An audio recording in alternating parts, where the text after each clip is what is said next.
All right, so this is the Cold War map activity and review.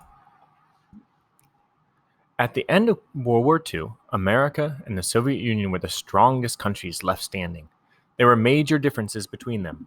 The Soviet Union was a communist country, where the government controlled the economy and was ruled by a brutal dictatorship. The United States was a democratic country with a free economy, but at first they remained friends. Question 1A. What type of government was in the Soviet Union? Question 1B. What type of government was in the United States? So remember to pause this recording as needed. All right, it says outline the Soviet Union in red. Make a key with the word communism next to a red box. So down here you got a map. So you're outlining the Soviet Union in red. All right, and then up here maybe make a box, or over here make a box that says communism and then red. But soon after the end of World War II, the Soviet Union began forcing communism on other countries in Eastern Europe. Many nations near the Soviet Union became communist: Albania, Bulgaria, Czechoslovakia, East Germany, Hungary, Poland, Romania. These countries became known as satellite states. This scared the democratic countries because it seemed like communism was taking over the world.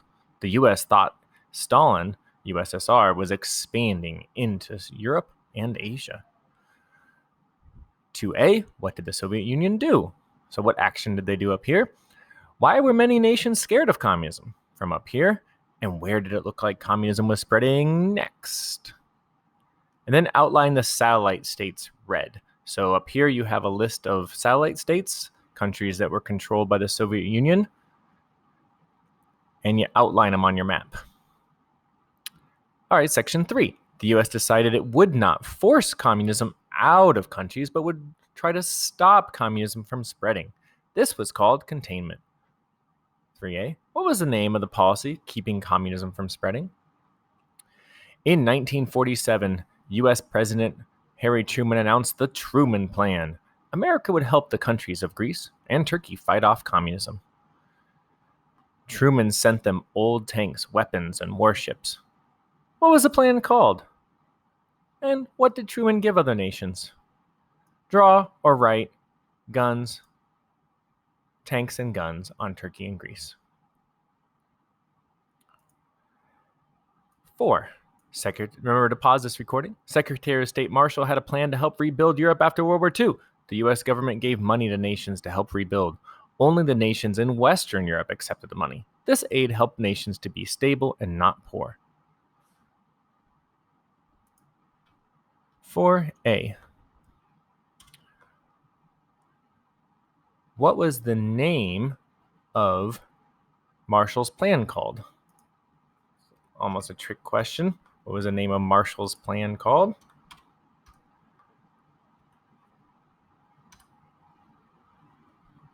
And then 5B, what was the type of aid? Was it military or economic?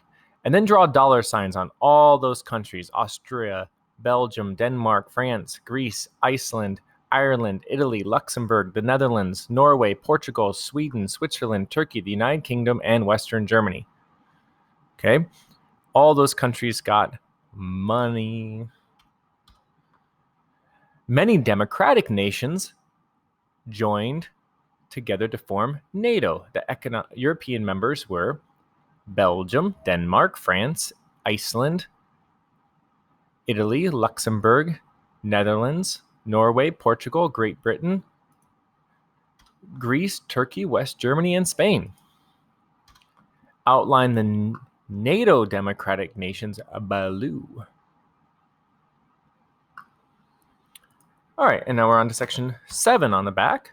This is often viewed as the beginning of the Cold War. It's called the Cold War because even though the main struggle was between Soviet Union, also known as USSR, and America, they never engaged in a hot war, directly shooting each other from the beginning until the end in 1991.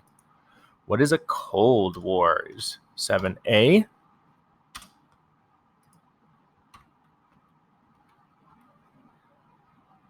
It's funny because it's not cold and it's not a war. Who were the two major powers? What were the two major powers against each other? The line in Europe between communist and non-communist countries became known as the Iron Curtain. This line was mostly imaginary. Over time, the countries on the west side of the curtain, mostly democracies, knew very little about the countries on the east side of the curtain, communist. What did the Iron Curtain represent? Use a dotted line to show the Iron Curtain on your map. If you got like a thick black marker or something, that'd be perfect. A dotted line.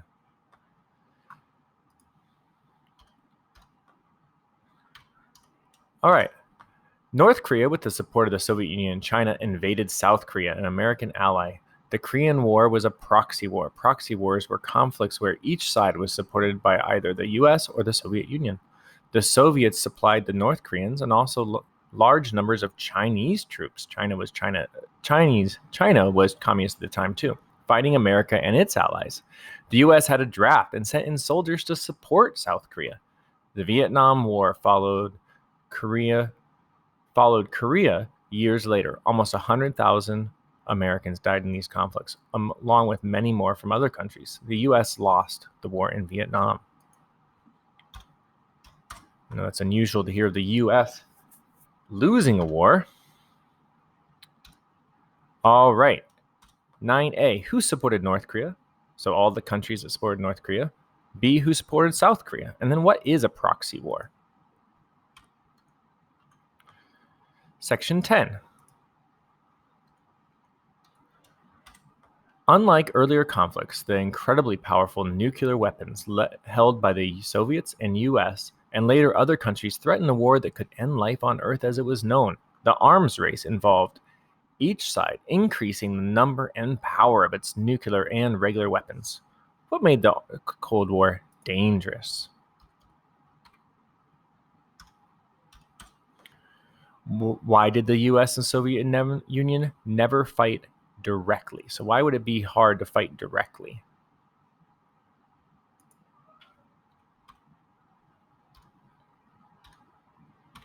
The Cold War left a complicated legacy to people today. Because of the conflict, the world still has a large supply of nuclear weapons and other terrible armaments. Many countries left with debts and environmental damage. China remains communist, and Russia and the United States often disagree on important issues. Korea remains separated, and people in the north, the communist side, are treated brutally by their government.